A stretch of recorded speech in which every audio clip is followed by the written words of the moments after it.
Hello అందరికీ నమస్తే. నేను ఈరోజు దీక్షలు మైసూర్ పాక్ చూపిస్తాను.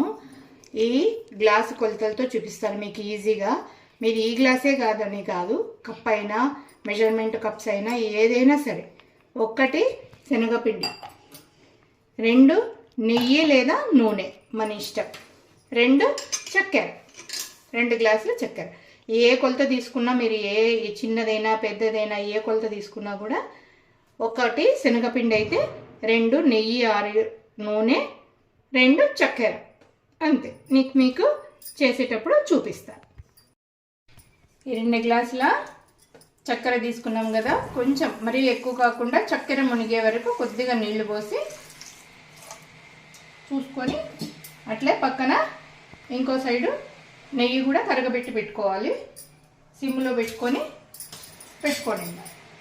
ఇదిగో చక్కెర ఇదంతా కరిగే వరకు ఇక్కడ నెయ్యి ఉంది. నేనైతే నేతి మైసూర్ పాక్ చేస్తున్నాను. ఇట్లా ముందుగానే ఒక ప్లేట్కి నెయ్యి రాసి పక్కన పెట్టుకోవాలి. ఎందుకంటే పాకం వచ్చిన తర్వాత వెంటనే పోయాలంటే మళ్ళీ తొందరగా ముదిరిపోతుంది, పాకం పొడి పొడిగా అయిపోతుంది. అందుకే ముందే నెయ్యి రాసి పెట్టుకుంటే ప్లేట్కి సరిపోతుంది.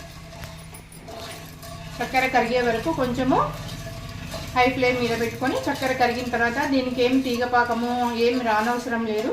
తీగపాకం వచ్చినా ఏం పర్వాలేదు, కానీ పాకం రాకపోయినా కూడా ఎవరైనా చేసుకోవడానికి ఈజీగా.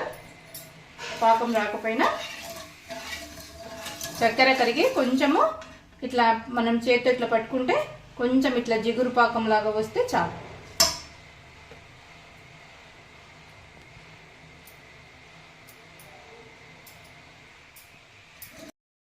ఇట్లా చక్కెర అంతా కరిగిపోయి ఇట్లా ఇట్లా ఇట్లా ఇట్లా అంటే కొంచెం జిగురు పాకం, ఆమ్దం లాగా కొంచెం జిగురు పాకం వస్తుంది. ఇప్పుడు సిమ్లో పెట్టేసుకొని ఇప్పుడు ఈ శనగపిండిని ఇందులో వేసేసి మొత్తం వేసినా ఈ ఉండలు ఏం పర్వాలేదు. చిన్నగా ఉండలన్నీ పోయేదాకా నిదానంగా అన్నీ కలిపేసుకుంటే సరిపోతుంది. శనగపిండి వేసాను కదా, ఇప్పుడు దీన్ని ఉండలు లేకుండా ఈ చక్కెర పాకంలో మొత్తం అంతా మెల్ట్ అయ్యే వరకు, అంతా కలిసిపోయే వరకు కలిపేసుకొని చూపిస్తాను మీకు. ఇదిగోండి, ఆల్మోస్ట్ అంతా మెల్ట్ అయిపోయింది శనగపిండి అంతా. ఇది ఏమీ నెయ్యిలో వేయించక్కర్లేదు, నెయ్యి కలపక్కర్లేదు.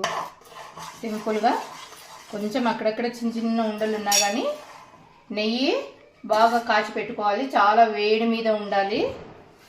ఇదిగో నెయ్యి వేసిన వెంటనే ఇట్లా బుడగల్లాగా వస్తే ఆ చిన్న చిన్న ఎక్కడైనా ఉన్న చిన్న చిన్న ఉండలు కూడా కరిగిపోతాయి.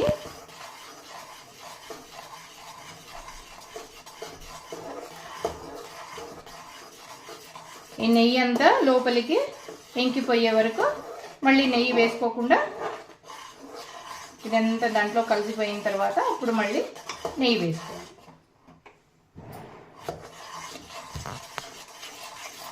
నెయ్యి బాగా వేడిగా ఉంటేనే బాగా పొంగి తొందరగా అయిపోతుంది. మనం ఏదైనా ఫంక్షన్స్ అప్పుడు, పెళ్ళి పండగలప్పుడు ముందు రోజైనా చేసి పెట్టుకోవచ్చు. ఇదిగోండి ఎట్లా పొంగుతుందో చూడండి. ఇప్పుడు మళ్ళీ మనము కొద్దిగా నెయ్యి ఇంకిపోయిన తర్వాత ఇట్లా వేయంగానే ఇట్లా పొంగాలి బాగా. ఇప్పుడు నెయ్యి వేడిగా ఉందనుకోండి, ఇట్లా బాగా పొంగుతుంది అన్నమాట. ఓకేనా? ఇదంతా కరిగిపోయిన తర్వాత మళ్ళీ చూపిస్తాం. పాకము దగ్గర పడడానికి వచ్చింది. ఇది ఒకసారి శనగపిండి కరిగిన తర్వాత ఆపకుండా కంటిన్యూస్గా తిప్పుతూనే ఉండాలి నెయ్యి అంతా అయిపోయే వరకు. ఈ కొంచెం నెయ్యి కూడా వేసేసి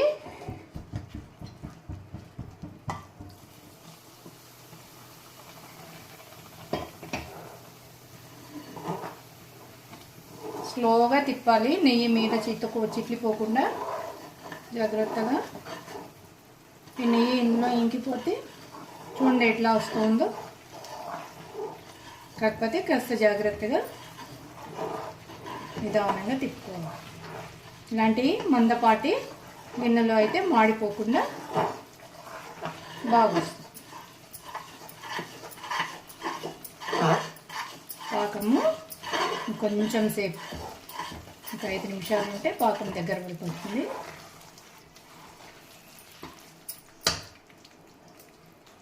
రెండు గ్లాసుల నెయ్యి తీసుకున్నాం కదా, ఈ కొంచెం నెయ్యి కూడా వేసేద్దాం. మొత్తం వేసేసి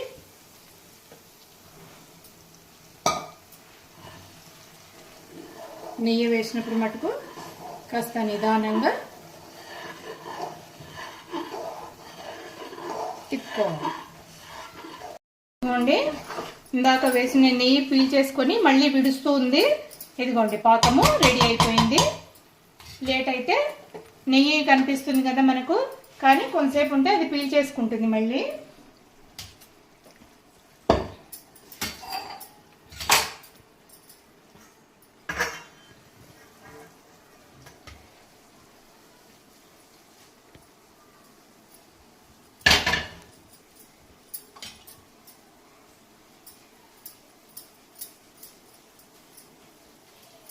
కొద్దిసేపటికి ఇది ఎక్స్ట్రా అనిపిస్తుంది కదా నెయ్యి, అది కూడా పీల్చేసుకుంటుంది.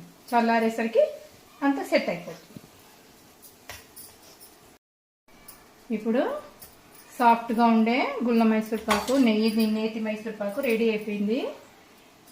దీనిపైన కొంచెం లైట్గా ఇట్లా చక్కెర చల్లేస్తే బాగుంటుంది. ఇది కట్ చేసిన తర్వాత చల్లగా అయిన తర్వాత ఒక 15 to 20 minutes అట్లా వదిలేస్తే చిన్నగా ఇట్లా ఘాట్లు పెట్టేసుకొని తర్వాత చూపిస్తాను. 10 నిమిషాలు అయింది. ఇది ఇట్లా మార్క్ చేసుకొని కొంచెం చల్లగా అయిన తర్వాత పీసెస్ లాగా తీసేసుకుందాం. కొంచెం చల్లారి కొంచెం వేడి మీద ఉండగానే మనము కట్ చేసుకున్నామనుకో నీట్గా వస్తాయి, లేదంటే అంత పొడి పొడిగా అయిపోతుంది. ఇట్లా నిలువుగా ఒకసారి ఇట్లా మన ఇష్టం ఎట్లా అయినా కట్ చేసుకోవచ్చు.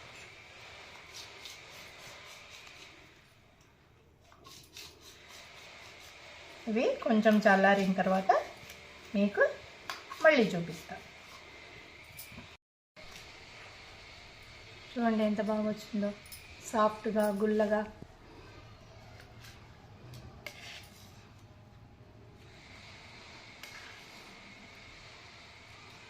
చూడండి ఎంత బాగుందో కదా.